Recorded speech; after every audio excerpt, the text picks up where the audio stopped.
I pay homage to the Buddha. I pay homage to the Dhamma. I pay homage to the Sangha.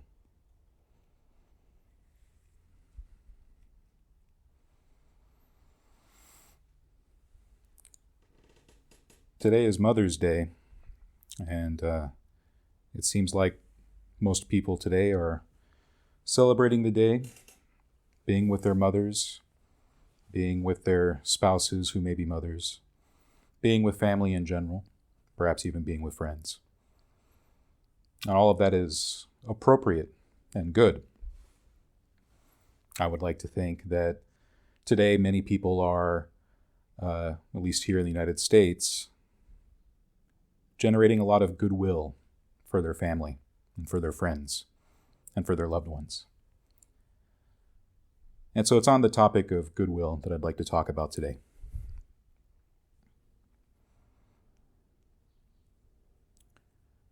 Earlier this week, I was watching someone present on a paper they had written. And this paper was on a practice that is mostly observed in Mahayana Buddhism, the kind of ritual. Something along the lines of the life release ritual. I think in Chinese it might be called Fang Shen, I might be wrong. But the idea is that one can generate a lot of good merit and good karma by releasing animals from captivity. And in the most extreme cases, they're freeing animals that might have been used for slaughter. But in the more mild cases, they're just freeing these animals from captivity in general. And in this person's paper, they were talking about how this practice is typically done, the kind of animals that are often released. And this person also touched upon how there are some criticisms around this practice, this ritual, because of the amount of animals that might be released at a time, the kind of animals that are released and where they're released into. So there are some ethical and environmental concerns. One example of this was a couple of Taiwanese Buddhists who, while visiting the UK, wanted to do one of these big life release rituals. So they chartered 3 ships and got a lot of other Buddhists to come with them. And they had these crates full of crustaceans. So from the pictures, it looked like they might have been crabs or lobsters or something along those lines. But they went off the coast. I can't remember what part of the UK they were at, but they went off the coast, went into the ocean, and dumped these crates into the ocean. How joyous, how wonderful, how amazing that they're freeing all these animals from captivity. Might have been eaten because a lot of people find lobsters and crabs delicious, and they've done their good deed. Only to come back to shore and find out that they're in violation of a particular environmental act from the 1980s in the UK, and now they have to pay thousands of pounds, and also all of those crustaceans they released, they now have to try to capture again and get them out of there because they were invasive. They were not local to the area and could have done terrible damage to the environment there, as well as also possibly died or affected other animals in the area. And there are a lot of cases like that, these ethical concerns. Other places where it's been commodified, it's big business now. You have people that have this business of capturing birds, these little traps that they lay out for them, and then they capture the birds, put them in cages, and then so people walking around, perhaps a garden or a park, can see the cage and see the vendor there, pay a fee, take one of the birds and free it. Right? And there's all these concerns that were brought up in the paper. And the person who wrote the paper did admit that, hey, this practice probably doesn't come from Buddhism. Most scholars agree that it did start in China, and it's either of Taoist origin or indigenous Chinese origin, something along those lines. And the person said this during their presentation. But then afterward, someone in the audience asked, hey, you've been talking about, Mahayana practicing this. Well, why don't they practice this in Theravada countries? Now, the problem with the question is that the question itself is actually wrong because this practice is also done in Theravadan countries now, but it's also the same issue, the same origin. that it comes from China and probably is of Taoist or indigenous Chinese origin. But this person asked the presenter, and the presenter, in the heat of the moment, answering this question, took all the research they had done in their paper and let it dribble out their ear and said something else, which is something I hear far too often. Well, I think we do this wholesome and wonderful act because we as Mahayanists have the Bodhisattva ideal. And we're not just practicing for ourselves, we're practicing for the benefit of all beings. And so we do these kind of rituals to help alleviate the suffering of others. Theravadan Buddhists are only in it for themselves. They only practice for their own release. They only practice meditation, cultivate their own minds. And they're not so interested in doing things for others. And I couldn't believe this answer. In fact, I was quite disheartened by this answer. And this wasn't an academic setting, but I was also the only Theravadan Buddhist there. So in this academic setting, this very sectarian view was thrown out there, and the rest of the Mahayanists in the room nodded along like, yes, that's correct. And I'm there shaking my head. No. Because there is no one Buddhist tradition that has a monopoly on compassion. But it is often the case in certain traditions that's exactly what they're told, that they have some kind of monopoly on compassion, whereas other traditions don't. And I can see sometimes why people might come to this conclusion if they only partially read or they only selectively read of various canons. I'm especially reminded of this one sutta, this one story out of the canon, the Pali canon, where there are two acrobats, one acrobat and the assistant acrobat. And they're planning out their routine for the day. You know, they have these elaborate things they do with their acrobatic skill. There's this pole they climb and doing all these other things. And the acrobat turns to his assistant and says, all right, here's what we're going to do today. I'm going to look after you, watch out after you, and you're going to watch out after me. And by me watching out for you and you watching out for me, we're going to cover all of our bases, show off our amazing skills, make lots of money, and today will be a success.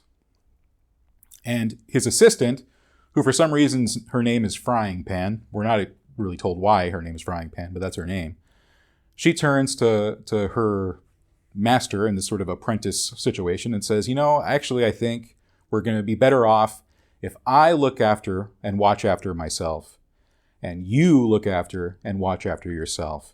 That way we'll have our bases covered, we'll be able to show off our skill, we'll make lots of money, and today will be a success. And the Buddha says, in that particular instance, in that example, the assistant was correct.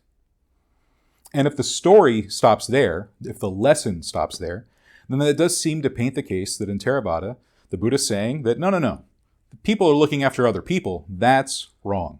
No. You just look after number one over here and you'll be fine. But that's not what the Buddha says. He says that example is correct, but the reason why is because he looked at it this way.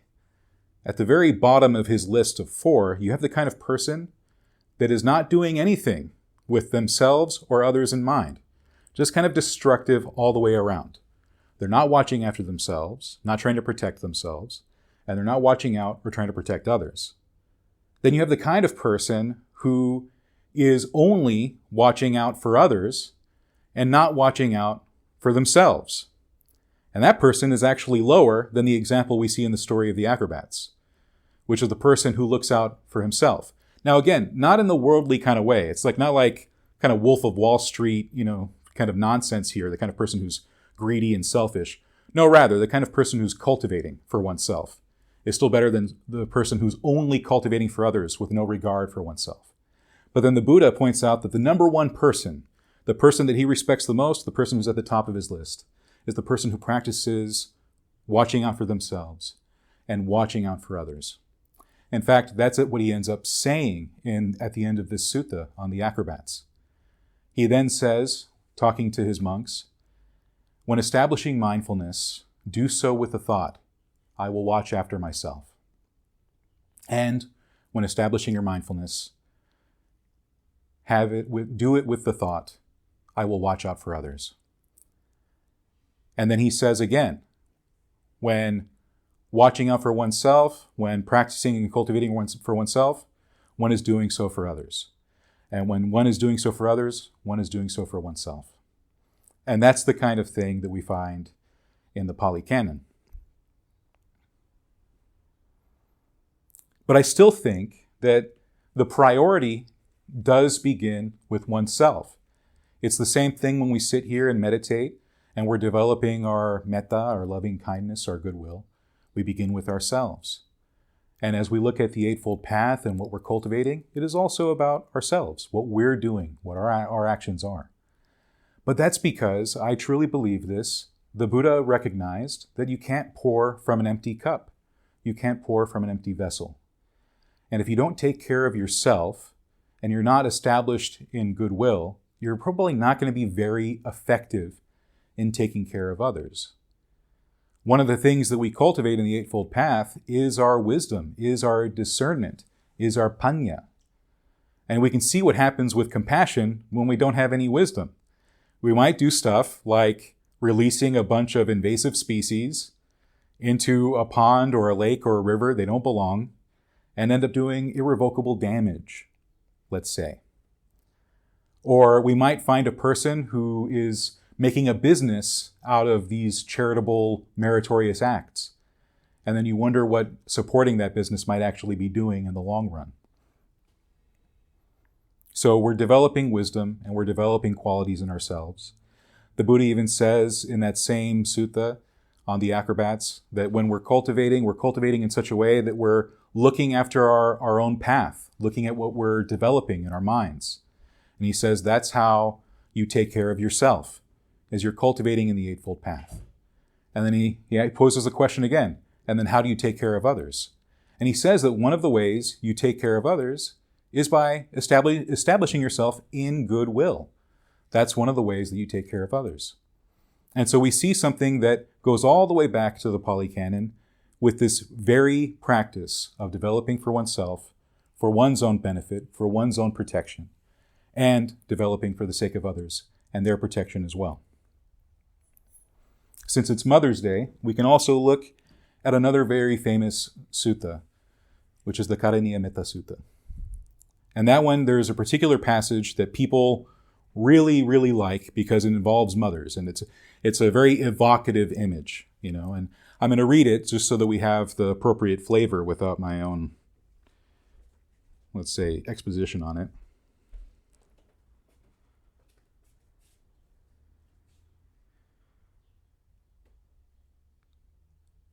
So the Buddha tells us to think, happy, at rest.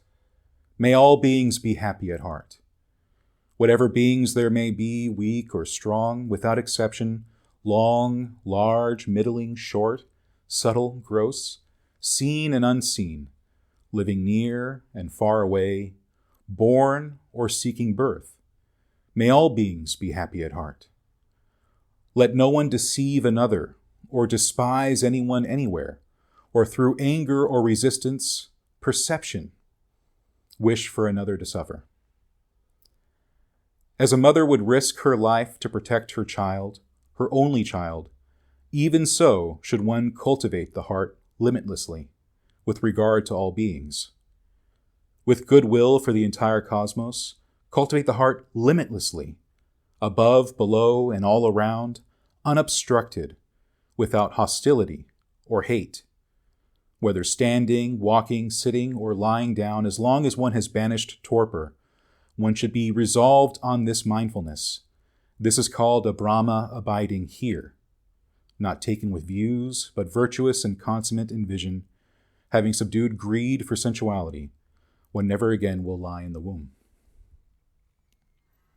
And the part in question here that I want to focus on is the idea of protecting as a mother would. This is such a powerful and evocative image. We know it and see it. We recognize it. I know that I do. Last week, my wife sprained her foot. Not even her ankle. Her foot, in like the middle of the foot. She sprained it in this way that is like 1% of all sprains, maybe less. She managed to do this really weird thing that hardly anyone ever does to their foot. But she ended up doing it Saturday night. And she woke up Sunday morning, and I told her, like, okay, well, we'll see how this goes, but we might end up having to go to the ER to make sure everything's okay. And so last week, after I led the meditation service early in the morning from 9:30 to 10:30, I ended up taking off right after that to go back to my wife and take her to the ER. And so we ended up being in the ER the entire rest of the day. My wife was sitting there right next to me in a wheelchair because she was having difficulty walking, as you can understand. And I was furiously studying for my Sanskrit final that was going to take place the very next day. So I'm practicing my Sanskrit. She's sitting next to me, bored, and she decides she wants to practice her Sanskrit too, even though she's never studied. So she's in chapter 1. Oh, gachami. Yes, I go. Very good, wife. What are Sandhi rules? You don't want to know. And so I'm going through the lessons with her. But while we were there, we were seeing a lot of other people. Again, we were there for a long time because everyone was there for a long time. They didn't have enough people on staff that day. They couldn't have possibly known there were going to be that many people in the ER that day. And the room was just full of people. But it wasn't just adults that were in need of the services there. There were also children. Some of them teens, some of them young, maybe 7, maybe 5. But there were also even small children, toddlers, maybe 1 or 2 years old, who were there. Young, so young, they couldn't possibly even know what was wrong with them or why they were there. They were just suffering. And I did see that image. There's this mother holding her child. Her child is feeling so out of sorts, feeling so unwell with whatever's wrong with it, that the child isn't even crying out. It's just there limp in the mother's arms and just staring into space. You can only imagine what was wrong with that child. But that child was there. And the mother is holding that child, and I can see the concern in the mother's face. A mother's job is to protect her children, and she's gotten to the point where she can't protect the child anymore. There's nothing for her to do. She's there at the hospital so that hopefully doctors can help her in protecting her child. And so there she is, holding tightly to her child and looking for help. So that is an evocative image. But I do think that one of the ways we approach this passage in the suttas is perhaps misguided, at least the way we interpret it in the West, but it might also be the way a lot of people interpret it. I'm not sure. Because there are a lot of people who don't study Pali very much, and then they read passages like that translated in whatever language, and they tend to think that our job is to protect every single person and every sentient being in the world as if they were our only child.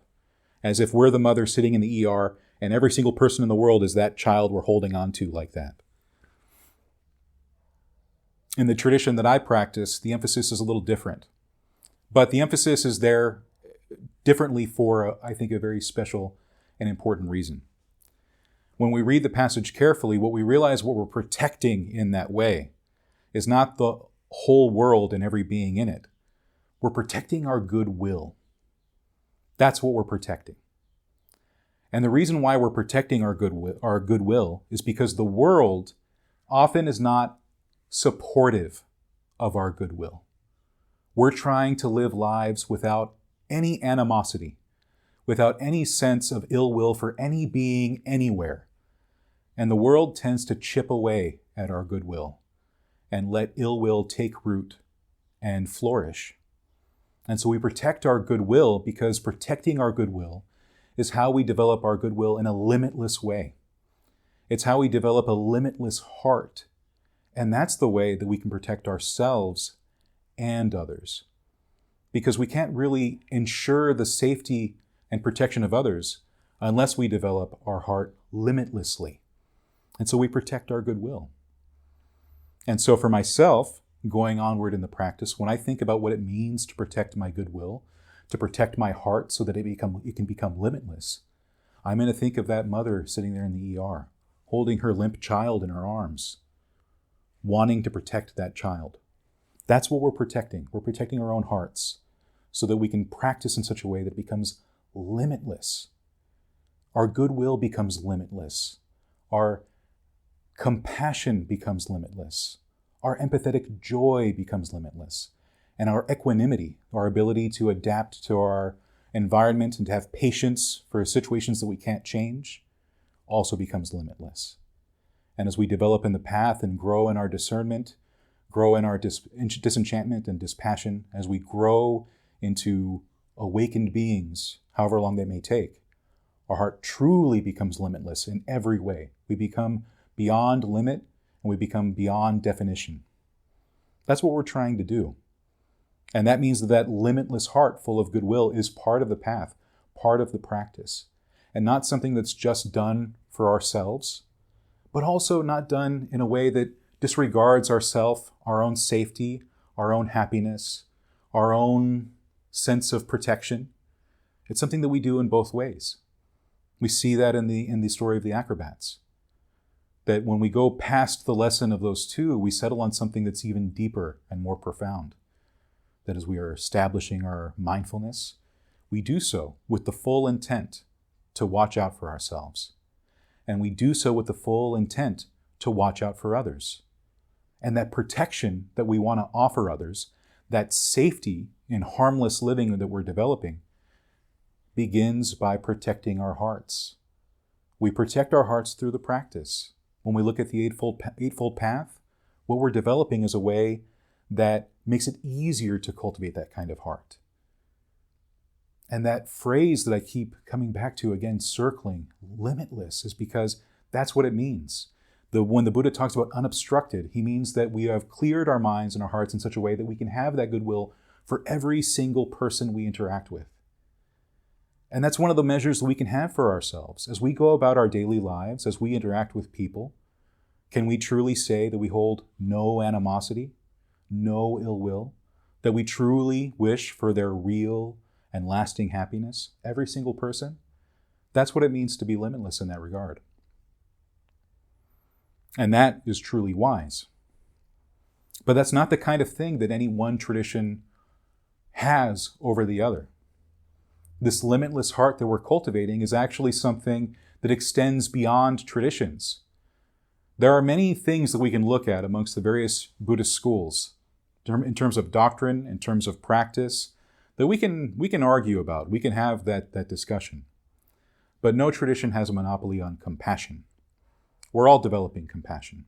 And it's one of the things that actually unites us as Buddhists of different traditions in the world. We're all practicing goodwill. We're all practicing compassion, empathetic joy, and equanimity, amongst everything else. So, circling back to that person who was giving that presentation, we're all looking for ways to actually practice our goodwill in the world. This ritual that people have come up with, regardless of its origin, is one of the ways that people have tried to do it. Perhaps it's not the best way. But it's Mother's Day, and people are practicing in a different way. People are trying to practice their goodwill for their mothers, which is a pretty good start. You practice goodwill for yourself, and then the very step after that is looking at your loved ones, your family, your friends, your mentors. And so on this day, not all of us might have our mothers around. We might not see our mothers today due to distance or circumstance, whatever the case may be. But we are interacting with each other, which means that we can share that same goodwill for others. And by doing so, honor the people that we respect and admire, including our mothers. So I think that that's the kind of stuff I would like to share today on Mother's Day. May it be of benefit to the small group of us that are here today, but may it also be of benefit to anyone who listens to these words in the future as you think about what it means to have an unlimited heart and what it means to protect and cultivate it.